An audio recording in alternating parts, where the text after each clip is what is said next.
Hello guys, the study classes के online classes में एक बार फिर आप सभी का हार्दिक स्वागत एवं अभिनंदन है। जैसा कि मैंने आप सभी को इन्फॉर्मेशन की वीडियो में बताया था कि हम जो है वो बीएसटीसी, पीटीईटी और उसके साथ में सीईटी, जिसका नाम था कॉमन एलिजिबिलिटी टेस्ट, उसकी कक्षाएं जो है वो प्रारंभ करने जा रहे हैं। उसी के समक्ष जो है आज हम एक वीडियो स्टार्ट करेंगे। काफी दिनों से मिलना हुआ तो मैं आपको बता दूं कि ये जो क्लास है वो केवल और केवल बीएसटीसी, पीटीईटी और उसके साथ में सीईटी। सीईटी गवर्नमेंट ने अनिवार्य कर दिया है, आप कोई भी एग्जाम दोगे तो सीईटी जो है वो आप अनिवार्य हो गया है, चाहे वो पटवारी हो, एलडीसी हो या वो कांस्टेबल हो। अब सबकी सब वैकेंसी है वो सीईटी के अंदर जो है वो ले ली। काफी बच्चे पूछते हैं कि सर सीईटी तो एग्जाम एज कम पड़ रही है, तो आपकी कोई एज कम नहीं पड़ती है। सीईटी दो होते हैं, ये बता दूं मैं आपको। एक तो होता है 12th वाला, मैं आपको थोड़ी इन्फॉर्मेशन दे देता हूँ पहले। एक तो होता है 12th क्लास और एक होता है कॉलेज,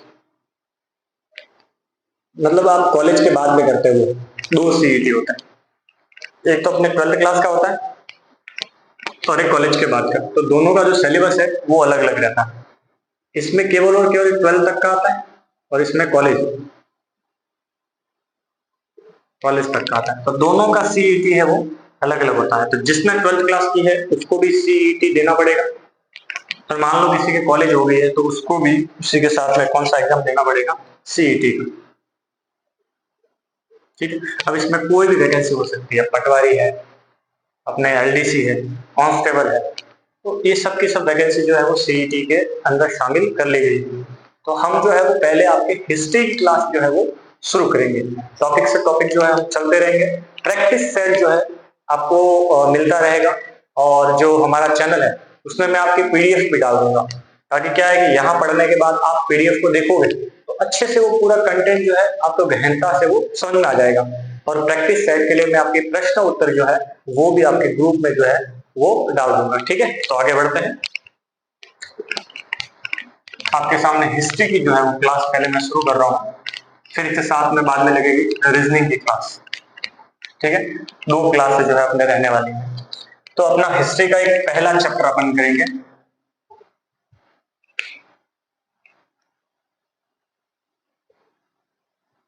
अठारह की क्रांति, रिवोल्यूशन ऑफ 1857, राजस्थान में।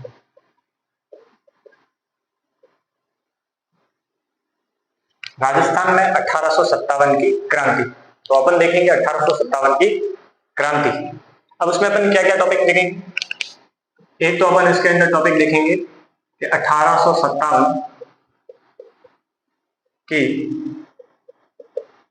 क्रांति के कारण आखिरकार जो है वो जरूरत क्यों पड़ी, 1857 की क्रांति की जरूरत क्यों पड़ी, क्या कारण था कि लोगों को जो है वो 1857 की क्रांति करनी पड़ी। क्या कारण था कि लोगों को युद्ध करना पड़ा, क्या कारण था कि अंग्रेजी कंपनी जो बीईआईसी थी उससे लड़ना पड़ा, ऐसा क्या कारण था। तो वो कारण देखेंगे। दूसरा अपन देखेंगे तात्कालिक कारण। तात्कालिक कारण, तात्कालिक कारण का मतलब ऐसा नहीं था कि पहले से पता था, पहले से क्या पता था कि भाई 1857 की क्रांति हो जाएगी, तो ऐसा कोई भी मकसद जो है वो नहीं था। अचानक ही ब्रिटिश ईस्ट इंडिया कंपनी को पता चला, और पता चला कि भाई अब जो है वो क्रांति होने वाली है। तो अचानक जो है वो हुई थी क्रांति, इसलिए उसके तात्कालिक क्या कारण थे वो भी हम देखेंगे। तीसरी अपन देखेंगे छावनियां, कि भाई कितनी छावनियों में जो है वो क्रांति हुई थी, तो वो देखेंगे। छावनियों का मतलब है सैनिकों का डेरा। छावनियों का मतलब क्या है, सैनिकों का डेरा। जहां एक से अधिक मात्रा में सैनिक इकट्ठा होता है लड़ने के लिए, तो वो होता है सैनिकों का डेरा, उसे कहते हैं अपन छावनियां। लेकिन ये जो 1857 की क्रांति है वो सफल नहीं हुई, तो क्या कारण थे उसके, असफलता के क्या कारण थे। असफलता के कारण, असफलता के कारण। तो ये जो है चार टॉपिक जो है वो 1857 की रेवोल्यूशन में अपन पढ़ेंगे कि एक तो 1857 की क्रांति के क्या कारण थे, वो तात्कालिक कारण क्या था, वो सावनिया जिसे सैनिकों का डेरा कहते हैं वो कितनी है और किस किस प्रकार से उसमें क्रांतियां हुई थी। असफलता के क्या कारण थे, क्या कारण था कि वो सफल नहीं हो पाई, तो वो हम देखेंगे। तो पहला चैप्टर लेते हैं, वो है 1857 की जो क्रांति है उसका कारण क्या रहा। तो जैसा कि आप सभी को पता है कि 1857 से पहले लगभग 1615 के आसपास ही आपको सभी को पता है कि अपने राजस्थान में एक कंपनी थी, राजस्थान में और पूरे भारत में एक कंपनी थी जिसका नाम था BEIC, और उसे अपन कहते थे British east India company, British east India company. इस कंपनी ने क्या किया कि ज्यादातर भारत के जगह जगह पर उन्होंने जो है जमीनों को हड़पना जो है वो शुरू कर दिया, और अपना जो वर्चस्व है वो पूरे भारत में स्थापित करना उन्होंने क्या कर दिया, शुरू कर दिया। लोगों पर अत्याचार करना, लोगों को लूटना, राजाओं के जो मामले थे उनमें हस्तक्षेप करना। अब राजा जो निपटारा करता था अब वो भी ऐसी करने लगी। तो ऐसे सभी कारणों के कारण जो है वो क्या हुई, क्रांति हुई। तो पहला कारण क्या था कि जितनी भी रियासत है, रियासतों का मतलब होता है राज्य, ध्यान रखना। मैं जहां जहां रियासत नाम लूंगा आप समझ जाना कि उसका मतलब है क्या है, एक राज्य, एक क्राइटेरिया होता है, एक राज्य है उसे अपन कहते हैं रियासत। तो कंपनी जो है, कंपनी का राज्यों के आंतरिक मामलों में हस्तक्षेप।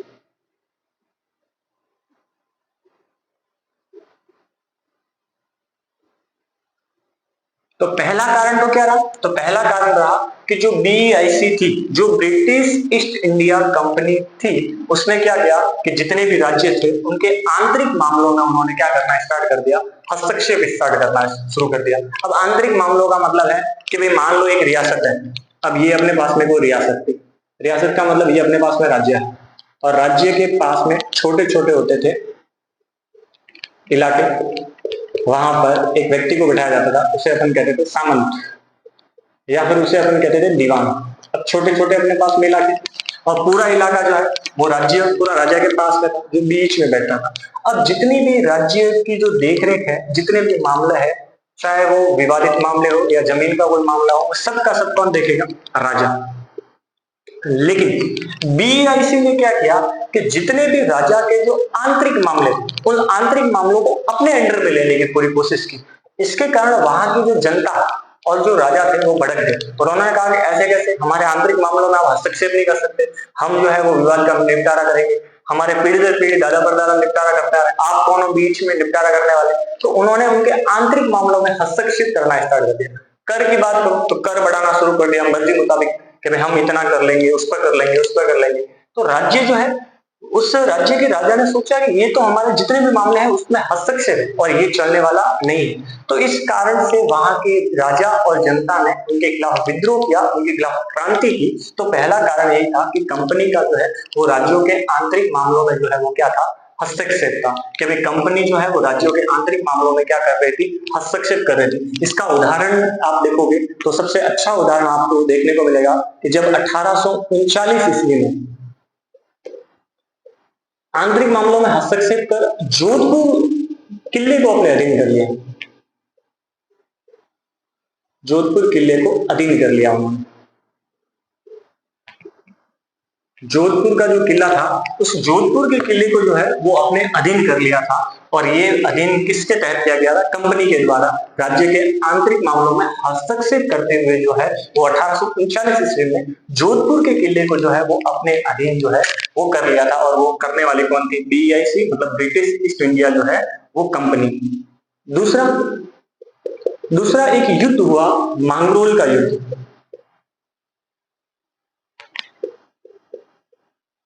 ये जो मांगरोल युद्ध है, ये मांगरोल युद्ध हुआ था कोटा महाराव वृषिक दीवान जालिम सिंह। अब कंपनी ने दिमाग लगाया, अब कंपनी ने क्या दिमाग लगाया कि मान लो ये अपने पास में राज्य है, अब राज्य में छोटे छोटे इलाके हैं और वहां पर बैठते हैं सामंत, और बीच में बैठता है राजा। यहां बैठते हैं अपने सामंत, या फिर कह दो आप दीवान, छोटे छोटे इलाके। अब सामंत जितना भी कर होगा, जितना भी टैक्स होगा, वो किसको देगा? राजा को। अब इसके तहत ब्रिटिश ईस्ट इंडिया कंपनी ने दिमाग लगाया कि क्यों ना राजा के बदले हम सामंत को ये सब राइट्स दे दें, तो सामंत जो है वो मान जाएगा और राजा का विरोध करेगा। तो एक सामंत थे या दीवान थे, उनका नाम था जालिम सिंह। अब जालिम सिंह ने कोटा के जो महाराज थे उनके विरुद्ध युद्ध कर लिया, और वो युद्ध किया था मांगरोल में, इसलिए उस युद्ध का नाम ही पड़ गया मांगरोल का युद्ध। किस किस के बीच में? कोटा महाराज और दीवान जालिम सिंह। अब दोनों के बीच में हस्तक्षेप कर रहे हैं, अब लड़ रहे हैं ये दोनों, लेकिन ब्रिटिश ईस्ट इंडिया कंपनी ने साथ दिया दीवान जालिम सिंह का, BEIC ने साथ दिया। अब ब्रिटिश ईस्ट इंडिया कंपनी ने साथ दिया तो उसके आंतरिक मामलों में हस्तक्षेप हुआ एक प्रकार से। तो इस कारण से कोटा के महाराज वो भड़क गए और उन्होंने कहा ऐसे कैसे, हम दोनों लड़ रहे हैं तो आप बीच में क्यों टपक रहे हो? आप किसी के साइड से मत लड़ो, ना तो ब्रिटिश ईस्ट इंडिया कंपनी के साइड से लड़ो और ना हमारे साइड से लड़ो, आप किसी साइड से लड़ो मत, हम आपस में अपना जो है वो निपटारा कर लेंगे। लेकिन ब्रिटिश ईस्ट इंडिया कंपनी ने दिमाग लगाया और उन्होंने जो है वो दीवान जालिम सिंह का जो है वो साथ दिया। और वो साथ किसने दिया था?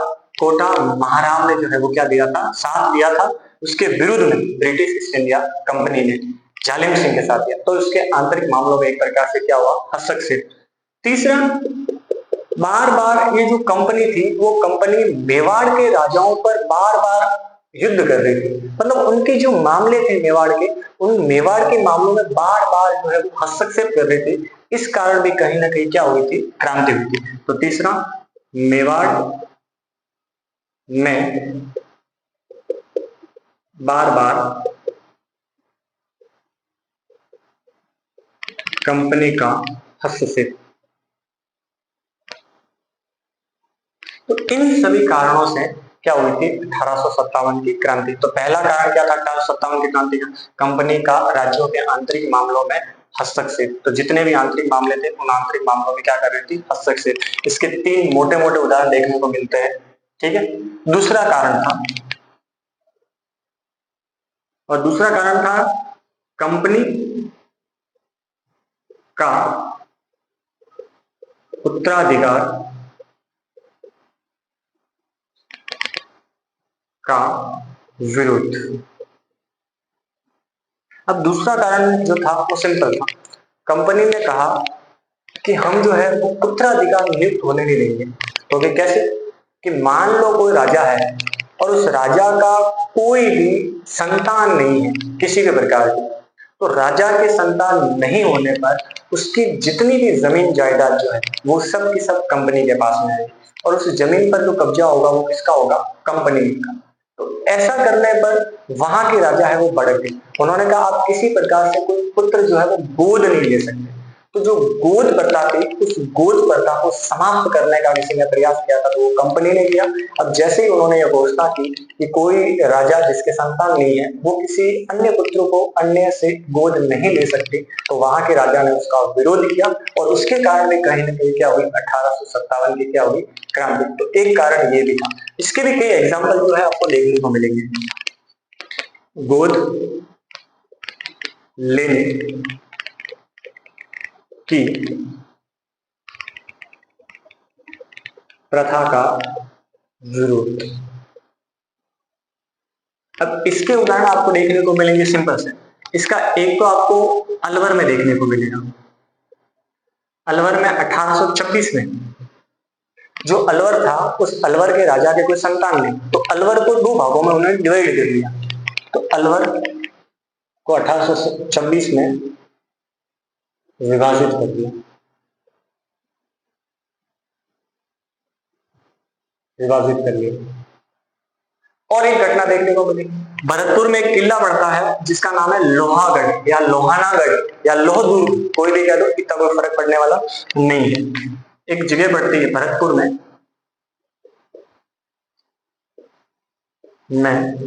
लोहदुर्ग पर कब्जा कर लिया। सेम कंडीशन, वहां के राजा के भी कोई संतान नहीं, तो उन्होंने कहा नहीं साहब, कंपनी जो है वो उत्तराधिकारी का विरोध करती है और किसी के राजा का संतान नहीं होने पर उसकी जितनी भी जमीन जायदाद है वो सब की सब कंपनी के पास आ जाएगी और उस पर जो अधिकार होगा वो कंपनी का होगा। तो ऐसा करने पर भी वहां की जनता और वहां के राजा ने विरोध किया, और विरोध के कारण क्या हुई, 1857 की क्या हो गई, क्रांति हो गई। और एक बेस्ट एग्जांपल आप देखोगे, अपने राजस्थान में एक जगह पड़ती है जिसका नाम है बांसवाड़ा, उदयपुर के पास में, उदयपुर, बांसवाड़ा, प्रतापगढ़, या आपने वागड़ वाला प्रदेश जो है वो देखा होगा। तो बांसवाड़ा जो है, वहां के एक राजा थे, उन राजा का नाम था लक्ष्मण सिंह। अब लक्ष्मण सिंह जो है, उनके कोई बच्चा नहीं था, तो नाबालिगी के कारण उन्होंने कहा कि ये लक्ष्मण सिंह तो छोटा सा और नाबालिग है, किसी प्रकार से इसको जो है वो उत्तराधिकारी हम शामिल नहीं करेंगे। तो उन्होंने जो है वो लक्ष्मण सिंह की नाबालिगी के कारण वहां जो किला था या जो राज्य था, रियासत थी, उस पर वहां पर क्या कर लिया, 1841 में कब्जा कर लिया। के कारण 1841 में कब्जा कर लिया, 1841 में क्या कर लिया, कब्जा। तो इन कारणों से भी क्या हुई, 1857 के क्या हुई, क्रांति। तो आपको पूछे कि 1857 की क्रांति, तो 1857 की क्रांति में सबसे अहम रोल किसी का है, तो बीईआईसी का है। उसके कारण ही 1857 की क्रांति हुई है, वरना आपने कोई जरूरी नहीं था। तो कंपनी का राज्यों के आंतरिक मामलों में बार बार हस्तक्षेप हो रहा था, तो कंपनी ने कहा ये बार बार चलने वाला नहीं है। उसके तहत उन्होंने ये 3 उदाहरण भी बताए कि ये जो है इसके कारण जो है ब्रिटिश ईस्ट इंडिया कंपनी का विरोध हुआ और 1857 की क्या हुई, क्रांति। दूसरा कारण था कि कंपनी जो है वो उत्तराधिकारी का क्या कर रही थी, विरोध, इसके कारण भी गोद लेने की प्रथा का विरोध कर रही थी। उदाहरण अपने को अलवर का देखने को मिलता है, भरतपुर का देखने को मिलता है, और एक उदाहरण आपको देखने को मिलेगा बांसवाड़ा का। ये 3 उदाहरण जो है आपको मोटे मोटे जो है वो देखने को मिलता है। इसका तो स्क्रीनशॉट लीजिए, फिर अपन आगे बढ़ते हैं। आगे बढ़े, तो ले लिया आपने स्क्रीनशॉट, आगे बढ़ते हैं। तीसरा कारण, तीसरा क्या कारण रहा होगा, तो तीसरा बेहद सिंपल था। तीसरा कारण था ब्रिटिश ईस्ट इंडिया कंपनी जो है उसके विरुद्ध क्रांति का, कि सामान्य जनता जो थी उसकी भावना, सामान्य जनता भी नहीं चाहती थी कि ब्रिटिश ईस्ट इंडिया कंपनी जो है वो हमारे यहाँ आकर राज करे। तो तीसरा अपने कारण हो जाएगा सामान्य जनता की भावना। अब देखो इसमें कोई ज्यादा इतना हार्ड नहीं, सिंपल सी बात है। अंग्रेजों ने क्या किया, अपने धर्म प्रसार की नीति, सबसे पहले अंग्रेजों ने क्या लाई, धर्म प्रसार नीति, धर्म प्रचार नीति और समाज सुधार नीति।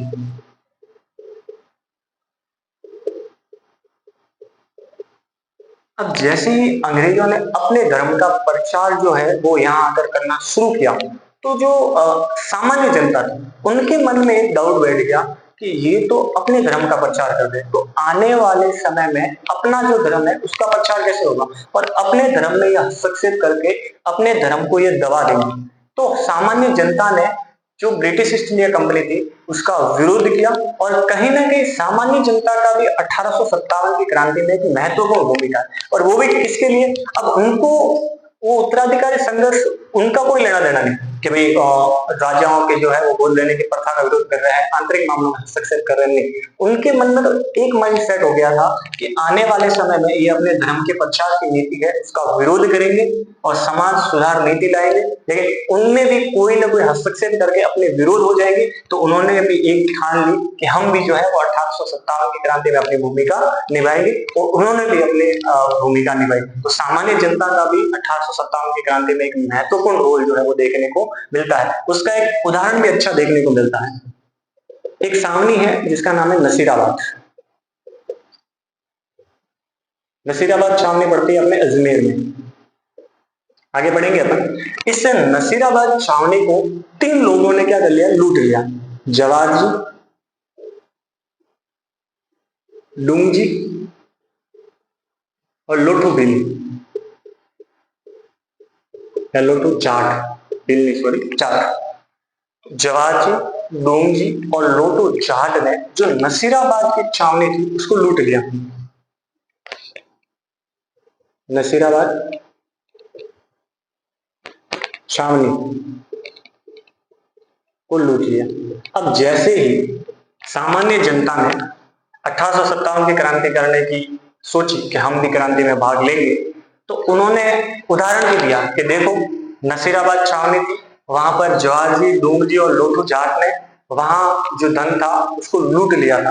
तो लोगों के अंदर जोश आता, ये उदाहरण दे दिए कि लोगों के अंदर एक जोश भर दिया कि देखो अपने 3 बंदे गए थे वहां और वहां नसीराबाद छावनी को लूट ले आए थे, तो वो खूब प्रसन्न हुए। तो कहीं ना कहीं ये उदाहरण जो है ये भी 1857 की क्रांति का एक अहम हिस्सा बन गया था कि भाई जवाहर जी, डूंग जी और लोटू जाट ने ये नसीराबाद छावनी को लूटा और इतनी सेना होने के बाद भी 3 बंदों ने जो है वो लूट लिया था। तो कहीं ना कहीं सामान्य जनता है उनकी भावना जो है वो भी उनके विरुद्ध हो गई और उन्होंने भी 1857 की क्रांति है उसमें एक महत्वपूर्ण भूमिका जो है वो निभाई थी। चौथा अपने कारण बनता है कि जो कंपनी है उस कंपनी का आर्थिक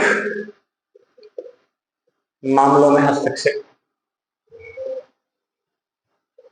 अब जो कंपनी थी उस कंपनी का आर्थिक मामलों में जो है वो हस्तक्षेप था कि जो कंपनी है उन्होंने आर्थिक मामलों में किस प्रकार से जो है वो हस्तक्षेप किया था। अब जैसे ही बीईआईसी कंपनी वहां आई तो उन्होंने जो है वो आर्थिक मामलों में हस्तक्षेप करना शुरू कर दिया। उन्होंने कई सारे कर लगाने शुरू कर दिए और उस कर में एक कर लगाया और उस कर का नाम था खिराज। ये कर जो है वो सामान्यतः कृषि पर लगता था, कृषि पर लगने वाला कर। तो कृषि पर एक कर लगाया किसने? कंपनी ने। तो आर्थिक मामलों में जैसे ही उन्होंने हस्तक्षेप करना शुरू किया तो वहां की जनता, वहां के राजा, उन्होंने कहा कि ये तो हमारे आर्थिक मामलों में सरासर हस्तक्षेप है, हम किसी प्रकार से इसको सहन नहीं करेंगे। तो उन्होंने भी 1857 की क्रांति में क्या ले लिया? भाग ले लिया। जितने भी किसान थे उन्होंने भी जो है वो 1857 की क्रांति में क्या लिया था? भाग, क्योंकि उनके ऊपर क्या लगाया? एक खिराज कर लगाया और उन्होंने एक नीति, शोषण की नीति लगाई। शोषण, बेचारी भोली भाली जो जनता थी उनको बहकावे में डाल दिया। अब जनता को कहा कि आप टेंशन मत लो, हम आपके साथ हैं, हम आपकी सुरक्षा करेंगे, रात को हम आपके लिए पहरा देंगे। अगर रात को मान लो आपके ऊपर कोई भी आकर हमला करता है, हम उसका विरोध करेंगे और हम आपके लिए लड़ेंगे। आपको तो केवल और केवल क्या देना है? धन। तो शोषण की नीति लाई और केवल आपको तो क्या देना है? धन। केवल क्या देना है? धन। तो उन्होंने कुछ बटालियन बनानी शुरू कर दी। वो भी खाली नाम लिया कि भाई हम जो है आपके जो है वो सुरक्षा देंगे। तो सुरक्षा के लिए उन्होंने कुछ बटालियन बनवाई।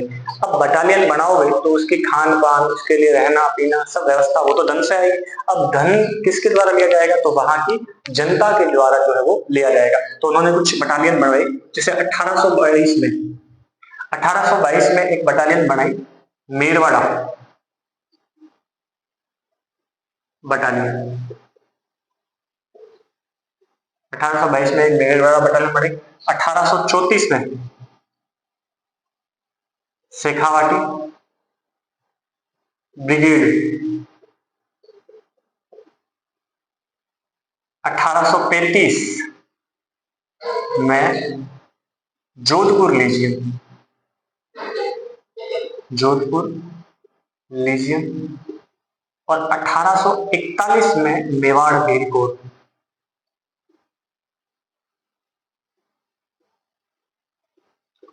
अब उन्होंने कितना शानदार दिमाग लगाया।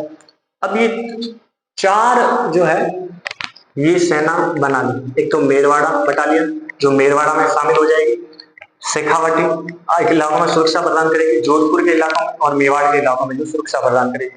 अब इनके जो रहना खाना वाना सब जो सुरक्षा है वो सुरक्षा कौन करेगी? जनता देगी। अब जनता क्या देगी? धन। अब इस धन के द्वारा ये सब बटालियन चलेगी। लेकिन ऐसा कुछ नहीं था। अब नाम तो इन बटालियन का कि अभी हम आपकी सुरक्षा कर रहे हैं तो वहां खाने के लिए पीने के लिए व्यवस्था अच्छी है, लेकिन ये तो देखने के लिए थी केवल और केवल। अब जो खाना वाना है तो इनको थोड़ा दिया जाता, लेकिन जो धन आता वो कंपनी जो है वो रख लेती और थोड़ा बहुत इन पे खर्च करती। तो एक प्रकार से शोषण की नीति जो है उन्होंने वहां पर लागू कर ली थी। तो कहीं ना कहीं ये सब जब जनता के सामने आया कि ये हमारी सुरक्षा के लिए नहीं है, ये तो फालतू की बनाई गई है और उससे धन लेना पड़ रहा है और अपने को सुरक्षा इतनी नहीं हो रही है और ज्यादा धन जा रहा है, तो उनका आंखें खुली, और आंखें खोलने पर उन्होंने क्या कर लिया कि हम भी जो है वो 1857 की क्या करेंगे, क्रांति। तो कहीं ना कहीं ये जो है ये भी 1857 की क्रांति में एक महत्वपूर्ण हिस्सा थी। लास्ट वाली एक है, पहले इसका एक आप स्क्रीनशॉट ले लो, फिर अपन आगे बढ़ते हैं।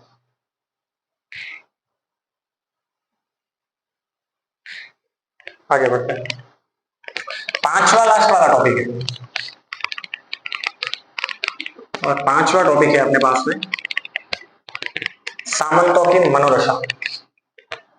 लास्ट टॉपिक है अपने पास में सामंतों की मनोदशा। अब सामंतों की मनोदशा मतलब 1818 से पहले पहले सामंत जो है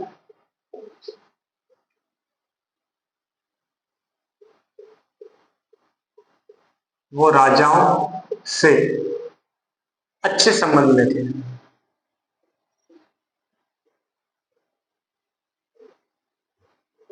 लेकिन जैसे 1857 की संधि हो गई तो राजा और सामंत उन दोनों के बीच में संबंध बिगड़ गए। कंपनी ने दिमाग लगाया कि राजा और सामंत के बीच में झगड़ा करवाते हैं, वो दोनों लड़ते रहेंगे और हम फायदा बीच में उठा लेंगे। तो 1818 से पूर्व तो अच्छे रिश्ते थे और राजाओं को पूछ के सामंत काम करता था। लेकिन 1818 की संधि के बाद में 1718 में जब संधियां हो गई तो उसके बाद में अब सामंत अपनी जो है हिस्सेदारी मांगने लगा और उसने कहा अब हम जो है वो आपको पूछेंगे नहीं, क्योंकि कंपनी ने बीच में उसको भड़का दिया। तो कहीं ना कहीं ये भी रहा कारण 1857 की क्रांति का कि सामंत की जो है वो मनोदशा बदल गई थी। पहले 1817-18 से पहले अलग थी और 1817-18 के बाद में उनकी जो है वो मनोदशा अलग थी। तो ये 5 कारण जो है वो 1857 के क्रांति के मोटे मोटे कारण। एक बार मैं आपको लिख के बता देता हूँ 5 कारण कौन कौन से। तो पहला कारण तो मैंने आपको क्या बताया था कि कंपनी का आंतरिक मामलों में हस्तक्षेप। कंपनी के आंतरिक मामलों में हस्तक्षेप। और दूसरा कारण था उत्तराधिकारी संघर्ष।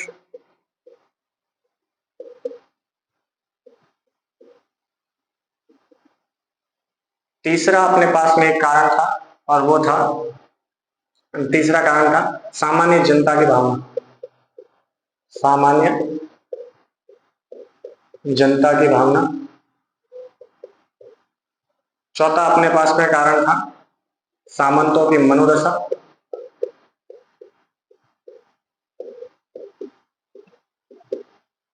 पांचवा जो है वो अपने पास में कारण था आर्थिक मामलों में हस्तक्षेप।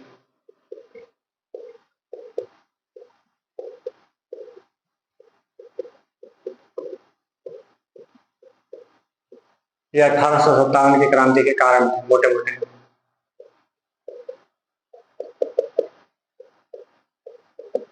तो 1857 की क्रांति के क्या क्या कारण रहे? तो 1857 की क्रांति के कारण रहे, एक तो कंपनी जो है उसके आंतरिक मामलों में हस्तक्षेप हो रहा था बार बार।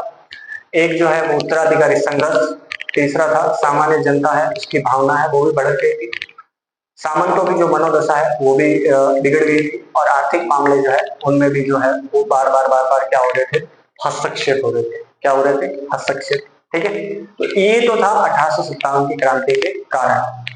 उसके बाद में अपने पास में दूसरा टॉपिक था, और दूसरा वाला जो टॉपिक था वो था 1857 की क्रांति की शुरुआत, कि आखिरकार 1857 की क्रांति की शुरुआत कहां से हुई थी।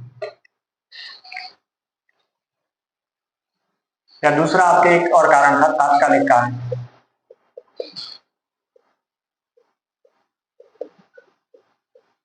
सिंपल सी बात है, वो तो कारण थे कि काफी लंबे समय से चले आ रहे थे, लेकिन एक तात्कालिक कारण सिंपल सा क्या हुआ कि भाई अपने जो हिंदू और मुस्लिम भाई थे वो अंग्रेजों की सेना में अधिक मात्रा में शामिल थे। ध्यान रखना, अंग्रेजों की सेना में केवल और केवल कमांडर होता था वो अंग्रेजों का होता था, लेकिन सामान्य जो ज्यादातर जो सैनिक होते थे वो होते थे हिंदू, मुस्लिम और अदर जो कास्ट होते थे वो। अब होता क्या कि भाई अंग्रेजों ने एक नया डेवलपमेंट किया और अंग्रेजों ने एक गन निकाली जिसका नाम था एनफील्ड राइफल। Enfield rifle. अब दिक्कत ये थी कि इस एनफील्ड राइफल को चलाने के लिए मुंह से खोलना पड़ता था, मुंह से ऐसे इसको खोलना पड़ता था, लेकिन खोल लेते, कोई प्रॉब्लम नहीं थी। लेकिन उसमें इस एनफील्ड राइफल में गाय और शुअर, इसकी चर्बी थी। गाय और शुअर की क्या थी? चर्बी। अब गाय और शुअर की जो चर्बी थी वो मुंह से खोलना पड़ता था। तो हिंदू और मुस्लिम जो भाई थे उन्होंने उसका विरोध किया कि हम जो है वो गाय और शुअर की चर्बी को मुंह में नहीं लेंगे। इस कारण से भी क्या हो गई 1857 की क्रांति। तो तात्कालिक कारण कोई था 1857 क्रांति का, तो वो था एनफील्ड राइफल। उन्होंने मना कर दिया कि हम जो है वो एनफील्ड राइफल जो है वो चलाएंगे नहीं, तो ये उसका था तात्कालिक कारण। ठीक। तीसरा अपने पास में आता है कि 1857 की क्रांति की शुरुआत आखिरकार हुई कहां से थी। अब कारण अपने देख लिया कि 1857 की क्रांति क्या कारण थे, लंबे समय से चली आ रही थी। फिर देख लिया कि क्या तात्कालिक क्या कारण था, अचानक 1857 की क्रांति क्यों हुई। ठीक है। तीसरा अपने पास में पॉइंट आता है 1857 की क्रांति की शुरुआत, कि क्रांति की शुरुआत कहां से हुई थी। क्रांति की शुरुआत, अब क्रांति की जो शुरुआत है वो शुरुआत हुई थी 10 मई 1857 को। 10 मई 1857 को क्रांति की जो है वो शुरुआत हो गई थी, और ये शुरुआत हुई थी मेरठ से। अब देखो एक दिमाग में बात आती है, जैसे मैंने लिख दिया कि क्रांति की शुरुआत 10 मई 1857 को मेरठ से हुई। अब कक्षा में कोई बच्चा खड़ा होकर पूछ ले कि 1857 की क्रांति 10 मई को हुई, ठीक है हो गई, लेकिन मेरठ से क्यों हुई, दूसरी जगह से क्यों नहीं। तो सिंपल था, मेरठ में जब छावनी थी तो छावनी मेरठ में थी, तो वहां के जो सैनिक थे उनको वहां लड़ने के लिए राइफल वाइफल दे रही थी। लेकिन अचानक ही अंग्रेजों ने ये कहा कि आप जो है वो राइफल यही रख दो और आपको लड़ने की कोई जरूरत नहीं है। तो फिर बाहर की जनता को कहा, जो दूसरे सैनिक थे उनको लाया और उनको राइफल दी। तो जो पहले सैनिक थे उनके मन में डाउट आ गया कि ये हथियार अपने से तो रखवाया है कि तुम इसके हाथ मत लगाओ, और दूसरे को बाहर से लेकर आए उनको कह रहे कि तुम चलाओ, इसका मतलब हमें मारने की कोई साजिश है। ऐसे में मेरठ के जो सैनिक थे उन्होंने क्या कर दी, क्रांति कर दी। इसलिए मेरठ से जो है वो सबसे पहले क्रांति हुई। तो 10 मई 1857 को क्रांति कहां से हुई थी, मेरठ से हुई थी। कहां से होती, मेरठ से। और वहां अपने 3 रियासतें मोटे मोटे ध्यान रखना उसके।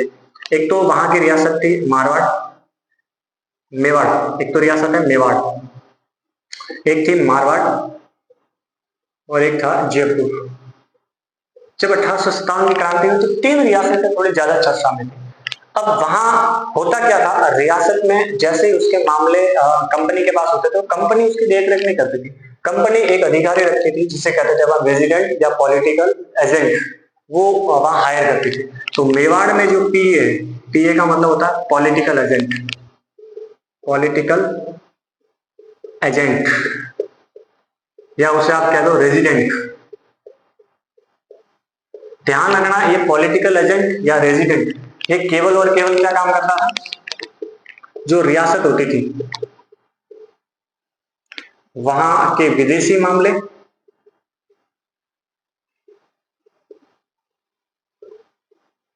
और सुरक्षा,